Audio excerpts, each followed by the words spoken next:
ቅዳሴ በመሳፍንት ባዘዘው ይህ አጭር መጣጥፍ ቅዳሴና ስደትን ያዋሃደ የሁለቱን ቁርኝት ያሳየ ነው። መሳፍንት እንዲላል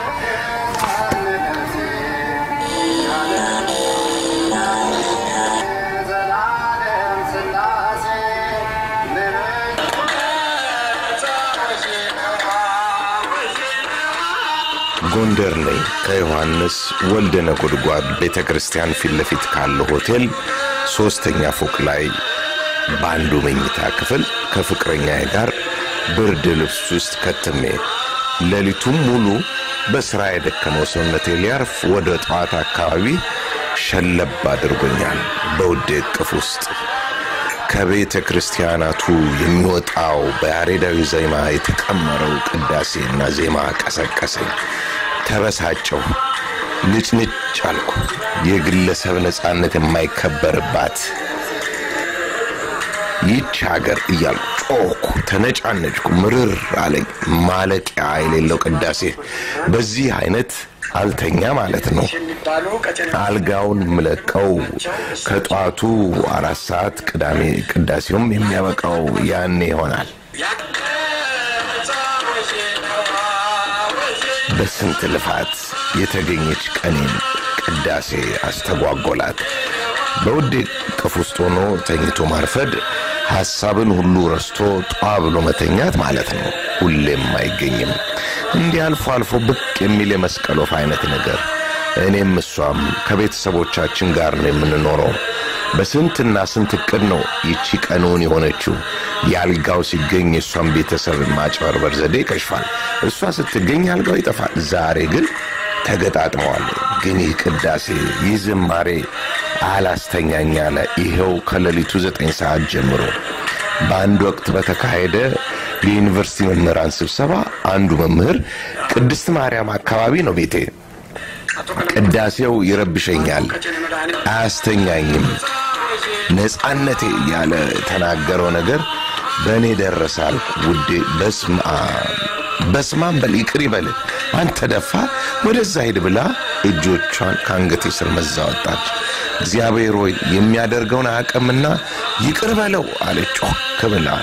እኔም በሚኮሰኩስ አስተያየት እያየች የተጠየፈችኝ ሁሉ ትመስላለች። ላቅፋት ስትጠጋ ሸሸች። ከፊል ሰውነቷን በአንሶላ ሸፍና ወደ ግድግዳው በጣም ጥግት አለች። ግድግዳውን አፍርሳ ለማለፍና ቤተክርስቲያኑ ግቢ ውስጥ ለማረፍ እየተንከባለለች ስለኔ ድፍረት እግዚአብሔር እንድትለምን ያሰበች ትመስላለች። የምሯን አኩርፋኝ ተነሳች። ሻወር ገብታ ታጥባ ወጣች። የረጠበ ሰውነቷን በፎጣ ትፈትገዋለች። በቃ ሴትዮዋ ነብር ነገር ናት። ማተባም ጎንደሬ በማተቧ መጣውባት። ወር ትዘጋኛለች። እሷን ለማባበል ያለውን ጣውረድ ኮዲው ሳስበው ደከመኝ። ይሄ ቅዱስ ያሬድ የሚሉት ሰው ምን አለ ያኔ ትሉ 5ኛው ደቂቃ ላይ ብድግ ብሎ በሄደ። ቀኔን በሏት። ውዴ በፍጥነት ለባበሰች። ከቦርሳዋ ነጠላዋን አወጣች። ሐዘን ቤት አድራለሁ ብላ ነው ትናንት ከቤት ወጣችው። ሐዘን ሳልፈጥርባት አልቀረውም። ውዴን አየኋት። ተነስቼ ጥምጥም ማልኩባት። እንዴት እንዳስፈነጠረች አላውቀውም። ግድግዳው ላይ ተላትሜ አይኔን ስገልጥ ውዴ በሩን ከፍታ እየወጣች ነው። ጓ አርጋ ዘግታው ሄደች። ኢትዮጵያ ታበጽሕ ይላል ቅዳሴው። ነደደኝ። ወርደ ሂድና እነዚህን ቄሶች ልካቸውን ንገራቸው። ለዘመናት ጮኻችሁ ምን አመጣችሁ በላቸው። ምንም ወላሃንቲ አለ ኪሮስ ጓደኛዬ። በእናንተ ጩኸት ውዴን አጣኋት። እስኪያውን ማንን አቅፌ ልተኛ? ራቁቴን አልጋው ላይ ተንበርክኬ በመስኮት ያለው የመንገድ መብራቶች ቢጥ አልጠፉም። ከሌሊቱ 10 ሰዓት ቢሆን ነው። ውዴ አስፋልቱን አቋረጠች። ወደ ቤተ ክርስቲያኗ በር የመሮጥ ያህል እየተራመደች ነው። በሩ ላይ ስትደርስ በቁሟ ድፍት አለች። ብርግግ አልኩ። ራሴን ወደ ኋላ ሳብኩት። አይኔን መልሼ ላኩት።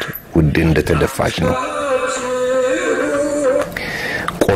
ቆይታ ተነሳችና ወደ ቅጥሩ ውስጥ ከብዙ ነጠላ ለባሾች መሃል ተቀላቀለች። ከዓመታት በኋላ ዩጋንዳ ካምፓላ ሆኜ ቅዳሴ ናፈቀኝ ይሄው በሌሊት ነቅቼ ጆሮዬን አቁሜዋለሁ ቅዳሴ እንደሌለ ያወቅኩ ግን የሰማሁት ይመስለኛል አዛኑን ስሰማው ድንግጥ እላለሁ ከሱ ተከትሎ ቅዳሴ የሚመጣ እየመሰለኝ አዛንና ቅዳሴ ተቀይጦ ድንገት የምሰማ እየመሰለኝ ወፍ የለም ነፍሴ ትርትር ስትል ሰማለሁ እያቃሰተች ቅዳሴ ትላለች የታባቴ ልሂድላት የኢትዮጵያ ቤተክርስቲያን እንዳልሄድ ውድ ነው ያለው እሱም ቅዳሴው ብዙ አይሰማም አንድ ቄስና ሁለት ዲያቆን የቱን ያህል ሊቀድሱትና ነፍሴን ሊያረኳት ያውም እኮ ሰላም ሆኖ ካልተደባደቡ ነው እንጂ አንዳንዴ ጎራ ለይተው በመቋሚያ ይከሻከሻሉ ግን ደግሞ ከመንም ይሻላል ባዘቦት ቀን ቅዳሴ የትም ያመጣለሁ ነፍሴ ጎንደር 44ቱ ታቦት እያለች ምራቋን ትጣለች ታሳዝነኛለች ነፍሴ ቃለ ቅዳሴ ብትሰማ እንዴት ዝርግትግት እንደምትል ሳስበው ዋው ብረር ይለኛል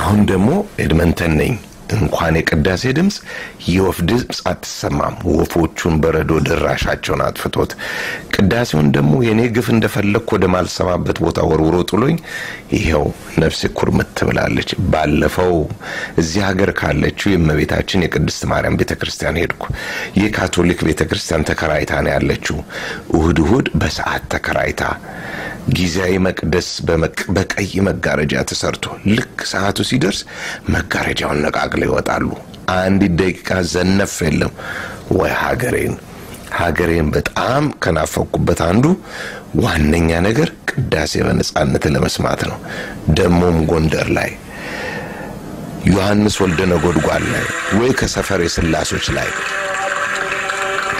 ወይ ባታ ወይ ደግሞ ግምጃ ቤት ማርያም አሊያ ጣጣሚ ሚካኤል ወይ ፊት ሚካኤል ወይ መድኃኔዓለም አንዳንዴ ሲብስብኝ ኢንተርኔት ላይ ቅዳሴ ፈልጋለሁ